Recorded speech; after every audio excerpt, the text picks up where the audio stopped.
Dear televiewers of DBS Television, you're welcome to this edition of the 6 p.m. newscast. With me, Kokobe Remy Carroll. We'll begin right with the headlines. In New Bell, grief turns to confusion as conflicting accounts emerge following suspected food poisoning. While rumors spread about biscuits and rising death toll, many confirm 2 children death and urge calm as investigations continue. And as frustrations mount over dangerous conditions in Betua, Public Works Minister promises urgent repairs, but residents remain skeptical after years of neglect. Stay tuned, ladies and gentlemen. We'll be right back with the news in full.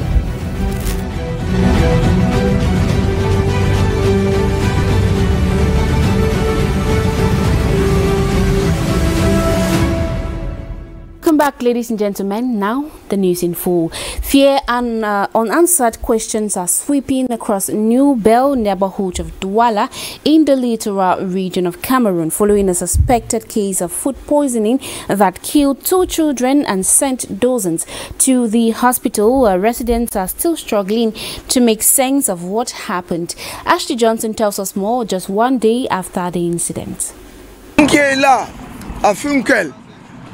Une de mes soeurs, Bafang, que son enfant est décédé, là à l'intérieur, là.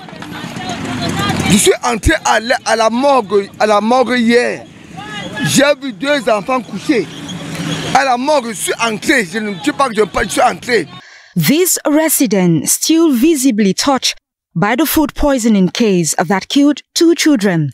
That grief now echoes throughout the Banjul quarter, where the community is not only mourning but living in fear. Residents say this strategy has exposed deeper anxieties. Tout le monde est devenu glacé, tout le monde a peur. Everyone is cold and frightened, not only in relation to this but also the sex theft phenomenon. We are living in the end times, so everyone has to be careful, control your children and what people give to them. Tensions are rising as rumors clash with facts. Some said biscuits handed out earlier that day were to blame, but others strongly disagree. When we came back from the mortuary where we were told the children died because of what they ate, we came to the place where they ate the rice, picked some and threw at the dog who ate and died. So it's not the biscuits that killed the children. Many here defend the man who shared the biscuits, known for his generosity. All those who ate them, they say, are alive and well. Le monsieur qui les a partagé le biscuit, il a pour habitude de les donner, donc c'est pas la première fois. The man who shared the biscuits has the habit of sharing, so it was not the first time. So yesterday he shared biscuits to many people in the quarter, to children. So the children were taken to the New Bell District Hospital, then transferred to La Kentini Hospital for diagnosis. But at the end, all the children were discharged. Amid sorrow, the focus has shifted to safety, especially for children. The tragedy has sparked serious conversations about trust and changing times. Conseil que je peux donner aux parents, à nous les parents. The advice I can give to us parents is to look after our children, be close to them, and to our wives. They should control the children because what happened yesterday destabilized Douala too. But up to this moment, parents are less angry because the test results are promising. Sécuriser comment? Même les riverains. How should children be secured? One needs to be afraid of neighbors and not allow his children go to the neighbors. I've told my children not to go to the neighbors. In the past, we could go and sleep even with the neighbors, but today it is impossible to sleep in a neighbor's house. In a neighborhood still unstable, the answer's scarce. One truth stands out. Watch over the children. Times are uncertain and danger can come from the most familiar places. Meanwhile, the New Bell community demands clarity, safety, and vigilance. As concerning that incident, the highest thing to do at this moment is to be cautious and safe, because at the times now things are getting more scary. Ladies and gentlemen, we move on to something next as we enter the second half of the year 2025. It is a fitting time to ask, are the goals set at the start of the year being achieved? Or our reporter Ashley Johnson hit the street of Cameroon to find out from Cameroonians if they are meeting their goals for 2025. Her report. 6 months into 2025, it's time for a mid-year review, a moment to assess progress, identify challenges and realign strategies for the remaining months of the year. In the streets of Douala, however, residents appear disillusioned. For many, things aren't going as planned. Les 6 premiers mois, les activités ont été un peu difficiles. Activities have been difficult for the first 6 months, but I don't know whether the coming months are promising. The country is not doing well. Things are not working. Everywhere is dry. Nothing is working. To tell the truth, nothing is working. The country is bad. Many still struggle to make ends meet as the gap between daily survival and personal goals continues to widen. En tant que motoman, tu sors comme ça. As a motorbike rider, when you go out, if you succeed to walk 7,000 francs in the morning, you need to give money for food, at least 3,000, then 1,000 francs for the child's food. And if you succeed to put fuel for 2,000, you find at last you are left with nothing, and that's a day wasted. You start all over again. So Cameroon is becoming worse day after day. Yet, despite a rough start of the year, there is still a sense of awareness, the urgency to act, to catch up, to not give up. Nous, on se bat sur le terrain pour s'en sortir. At the heart of the issue lies discipline and perseverance. Every January, hopes are high, but following through is where the real challenge begins. In Douala, like many parts of Cameroon, the reality of mid-year is one of cautious optimism. The second half of 2025 may not promise miracles, but for many here, the fight to stay afloat and move forward continues. And the June campaign of auction sales organized by the Cameroon Debt Recovery Cooperation was launched in Bonapriso this Wednesday, June 25, 2025. The exercise that is aimed at recovering outstanding debt for the State Treasury will run until Saturday, June 28, 2025. Maggie Venasius tells us more about these auction sales. 29 debtors that the Cameroon Debt Recovery Cooperation has as a target to recover more than 4 billion francs CFA for the State Treasury. That is the objective of this June campaign of public auction sales, organized from June 25th to the 28th, 2025 at Bonapriso neighborhood in Douala. An opportunity for the public to legitimately acquire valuable assets such as high-end and luxury vehicles, home furniture, household appliances and many others at competitive prices. These articles belong to state debtors, and within the ambit of its mission, the Debt Recovery Cooperation has as a duty to ensure transparency and legality beneficial for everyone. Nous sommes ici aujourd'hui sur une vente de biens saisis. Il s'agit du patrimoine de l'État, du patrimoine mobilier de l'État. These articles before then had often been abandoned and most of them deteriorate, reason why the public is called upon to massively turn out to acquire these items. Alors dans l'un ou l'autre cas, nous nous retrouvions très souvent avec des biens invendus qui quelquefois dépérissaient dans nos magasins. Donc aujourd'hui, nous avons décidé de médiatiser l'opération afin que le public vienne nombreux et puisse acheter. By this action, the Debt Recovery Cooperation will lighten the debt burden of state debtors. And so, the kickoff has been given. And after working behind the scene, landscapers play a vital role in transforming urban spaces into greener, healthier and more livable environment. Through their expertise in designing and maintaining parks, gardens and other green areas, they not only beautify towns but also support biodiversity. Student journalist and internship Joy Agendia tells us more. In the race to build higher and faster, one group is quietly transforming our concrete cities into vibrant, breathable spaces, landscapers. These green warriors use everything from soil, organic ground cover, gravel, grass, trees and paving stone to design parks, green roofs, community gardens and public squares that bring life back to urban environments. As a landscaper, I think it's really alarming because it's getting hotter and hotter. There is so much construction, and every time someone buys a piece of land, the first idea is to clear everything to build. I truly believe we must preserve old trees. It's very important because trees communicate with each other. We really need to protect the forest, keep the greenery because that's what brings freshness. It needs to be less hot. Beyond visual appeal, their work addresses some of the most urgent environmental challenges of today.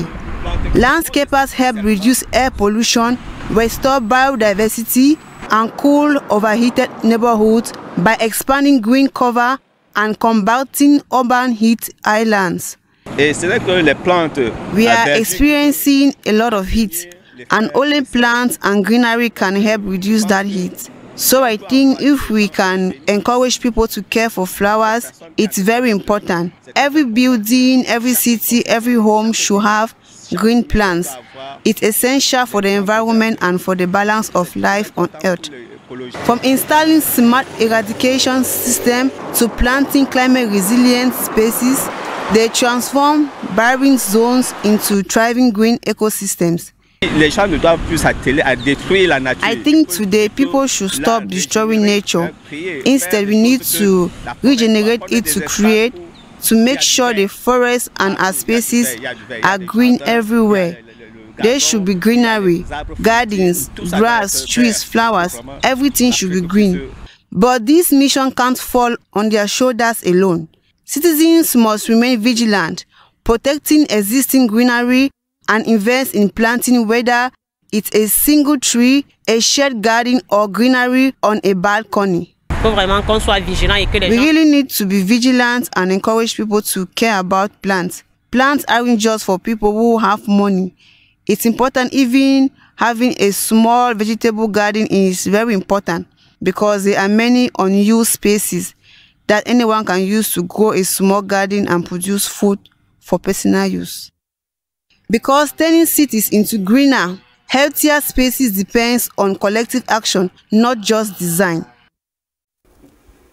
And as road conditions continue to decline in the city of Betua, frustration is mounting among residents and road users. Years of neglect have left roads in critical conditions, including a major national route in a dangerously poor state. The recent public works and launch of surface repairs have sparked optimism amongst these road users.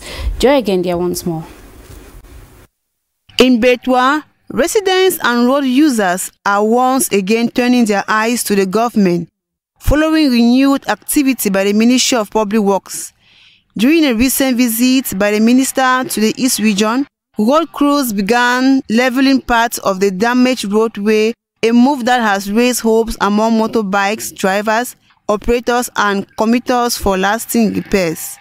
Il ne fallait pas qu'ils touchent même ces endroits-là. Maintenant, ça ne va pas. Nous rencontrons beaucoup d'ennuis auxquels on a même beaucoup d'accidents à partir de Bonis jusqu'au niveau des agences.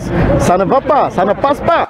The spotlight is on a critical segment of the Douala-Banki-Jamina Road, which runs through downtown Betua. This position is in a state of severe disrepair, creating daily challenges for transporters and logistic companies. in the Banvolo neighborhood near local travel agencies, the situation is described as catastrophic, with accidents occurring almost daily due to deep potholes and a crumbling surface. On nous a dit que les grumiers devaient traverser pour ressortir à Mandjouf. Les grumiers maintenant ressortent, passent par le centre-ville pour ressortir à Mandjouf.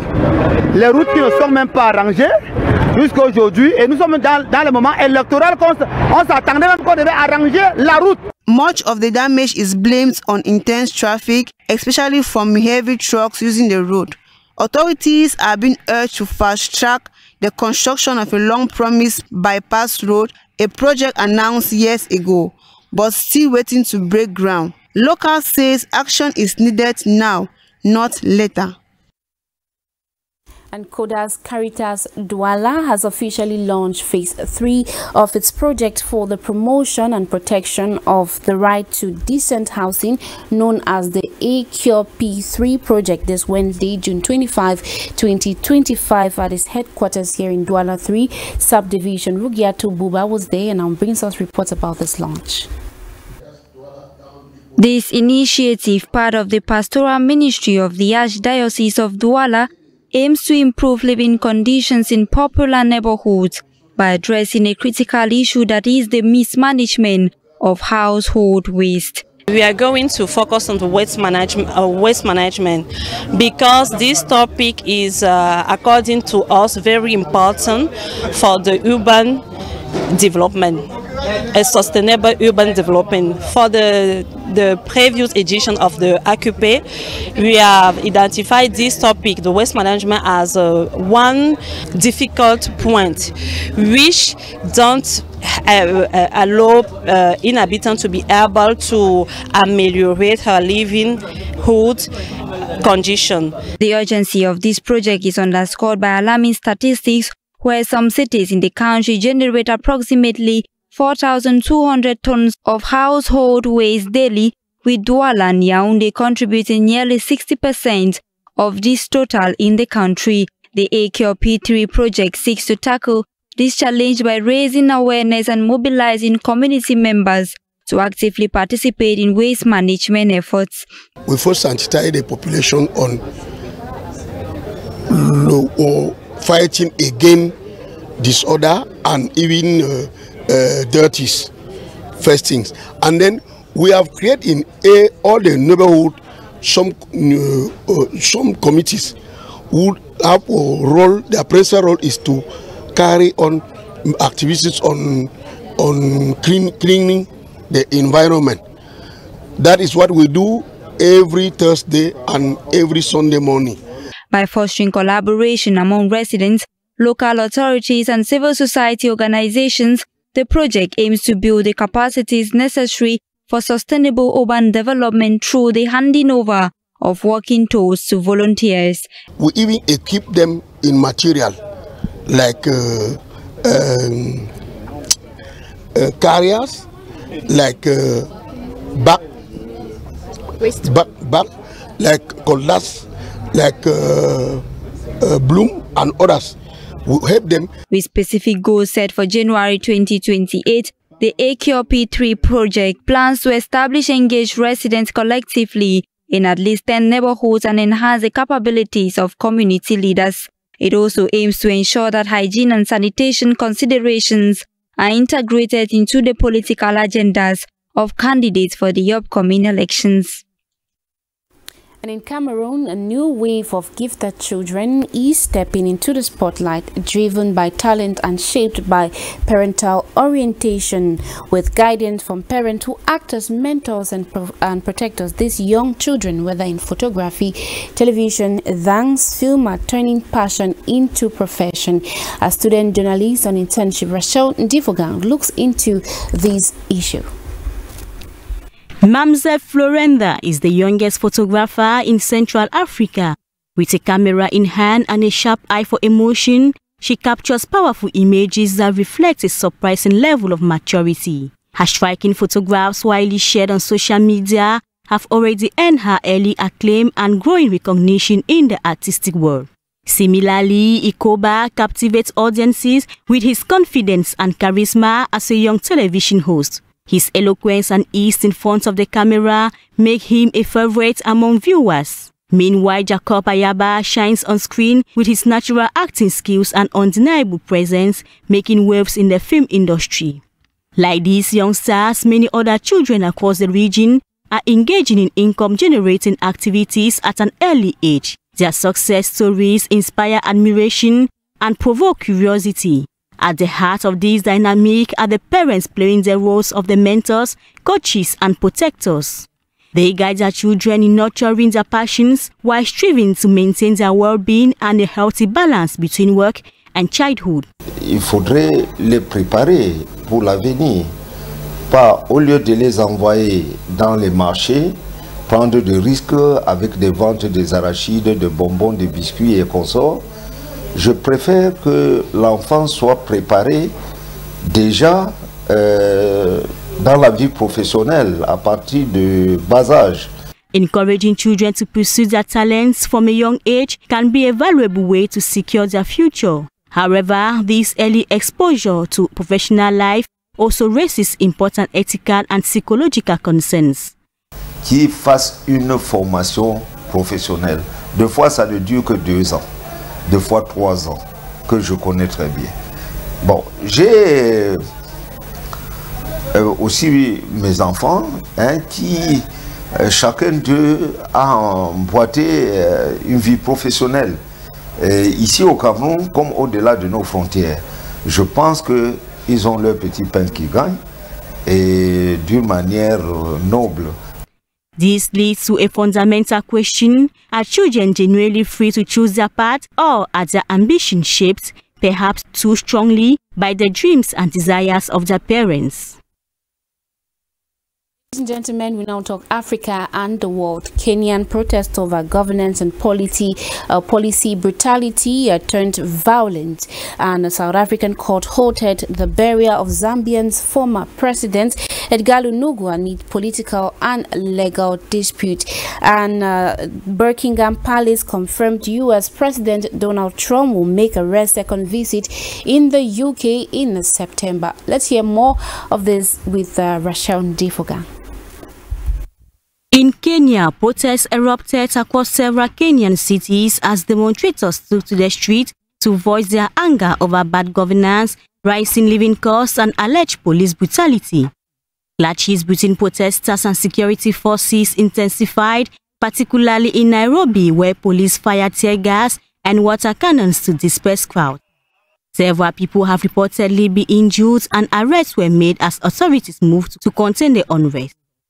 In South Africa, the planned burial of former Zambian President Edgar Lungu was abruptly halted today, just hours before the ceremony was set to begin. The Pretoria High Cathedral of Christ the King in Johannesburg, following an urgent application by the Zambian government. Lungu, who died on June 5 in Pretoria at the age of 68, was set to be laid to rest according to the wishes of his family.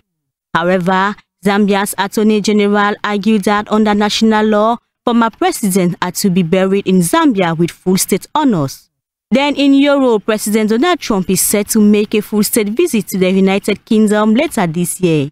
Buckingham Palace has confirmed the visit, expected to take place in September, marks Trump's second state visit to the UK, a rare distinction for a former president. First took place in 2019 under the reign of Elizabeth II.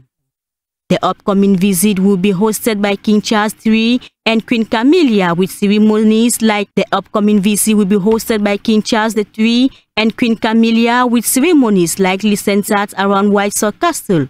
The state visit is expected to include the traditional pomp and pageantry, a ceremonial welcome, a state banquet, and possibly meetings with senior members of the royal family, including the Prince and Princess of Wales. Ladies and gentlemen, that's all we had for you on this edition of the newscast here on DBS Television. Until tomorrow, God willing, stay tuned to our programs and have a lovely night.